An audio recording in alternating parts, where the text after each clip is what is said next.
Hi friends, welcome to రజవయం channel. Friends, mutton వండుతున్నాను చూడండి ఫ్రెండ్స్. మాడిబిడ్డలు వచ్చారు, అప్పుడు వండుతున్నాను. పండుగ సెలవులలో వచ్చారు ఫ్రెండ్స్. మటన్ వండుతున్నాను చూడండి, ఇలా ఉంటాను. పసుపు వేసుకున్నాను. 4-5 ఉల్లిగడ్డలు కోసుకోవాలి. 3 కిలోల మటను. 4-5 ఉల్లిగడ్డలు వేసి మంచిగా కట్ చేసుకొని గిన్నె పెట్టుకొని 4 మంచిగా మటన్ కడిగి 2 సార్లు కడగాలి.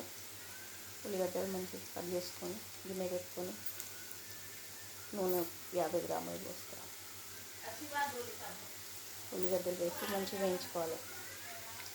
గోల్డెన్ కలర్ వచ్చి మంచిగా వేయించుకోవాలి ఫ్రెండ్స్. లేకపోతే మంచిగా ఉండదు taste mutton. Like and share, subscribe friends. Full videos చూడండి ఫ్రెండ్స్, తప్పకుండా స్కిప్ చేయకుండా. 1 కిలో మటన్ మంచిగా కడిగి జెన్నీకి వేసుకోవాలి. మటన్ వేసుకున్నాం ఫ్రెండ్స్. మంచిగా 10 నిమిషాలు మీడియం ఫ్లేమ్ పెట్టి ఉడకనివ్వాలి. మీడియం ఫ్లేమ్ మీద ఉడికించుకోవాలి ఫ్రెండ్స్. మంచిగా దగ్గరకు ఉడికినాక తర్వాత అల్లం వెల్లిగడ్డ వేసుకోవాలి. తర్వాతనే ఉప్పు వేసుకోవాలి. ఉప్పు వేసుకుంటే ఉడకదు ఫ్రెండ్స్ మటన్. మంచిగా కలుపుకోవాలి. ఇప్పుడు అల్లం వెల్లిగడ్డ వేసుకోవాలి.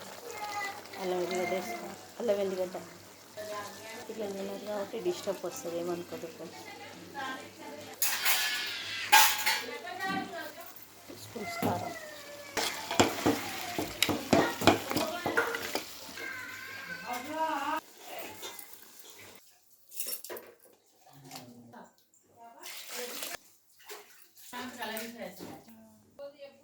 Button, bagara rice, mutton, bagara rice,